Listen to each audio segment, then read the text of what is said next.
How did you find out over the weekend that you were dead? You see that? No. People didn't see you for a couple days. 1.3 million user engagements as of Saturday morning about your demise. How a quiet holiday weekend helped fuel a viral "Trump is dead" hoax.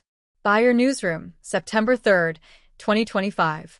A series of conspiratorial rumors swirled across social media over Labor Day weekend, claiming that President Donald Trump had either fallen gravely ill or died. The viral frenzy, spurred by his prolonged absence from the public eye, culminated in trending hashtags like #TrumpIsDead and #WhereIsTrump, amplified by memes, TikTok videos, Google searches, and perceived clues, hinting at a White House cover-up. Silence in the spotlight. Trump had gone nearly 6 days without a major public appearance, marking his longest hiatus since returning to office. The break, amid images of a bruised hand and swollen ankles, became a breeding ground for speculation. Truth Social and Gulf failed to tamp down rumors. In an attempt to counter the chatter, Trump posted on Truth Social that he had "never felt better in my life." Still, rumors persisted, even after he was seen at his golf course in Virginia wearing a white polo and red MAGA hat, accompanied by his grandchildren.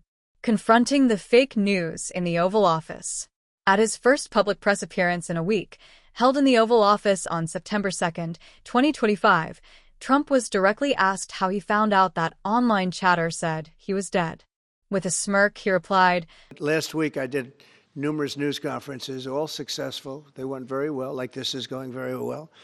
And then I didn't do any for 2 days, and they said, there must be something wrong with him. Biden wouldn't do them for months. You wouldn't see him. And nobody ever said there was ever anything wrong with him, and we know he wasn't in the greatest of shape. No, I heard that. I get reports. Now, you knew I did an interview that lasted for about an hour and a half with somebody, and everybody saw that was on one of your competitors. I did numerous shows and also did a number of truths, long truths, and I think pretty poignant truths. No, I was very active over the weekend. They also knew I went out to visit some people at the club that I own, pretty nearby on the Potomac River.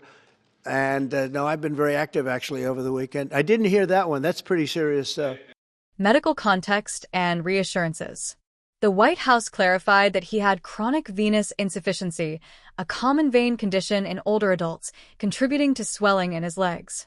Bruising on his hands was attributed to frequent handshakes and aspirin use. His physician confirmed there was no evidence of deep vein thrombosis, heart failure, renal impairment, or systemic illness, and described him as in excellent health. A broader reflection: media, age, and political optics.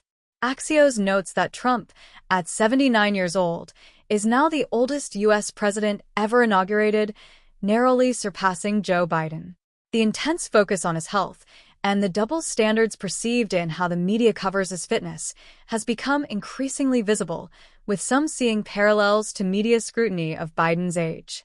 Bottom line: what began as a prolonged absence and a few unflattering images burgeoned into one of the most widespread political hoaxes of the year. Only after Trump's public rebuttal, his Truth Social post, and a well-observed golf outing did the viral conspiracy begin to lose steam.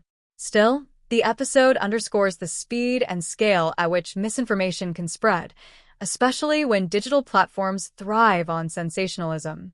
The press's role, combined with aging scrutiny of political leaders, continues to raise questions about how health, media coverage, and public perception intersect in the digital age.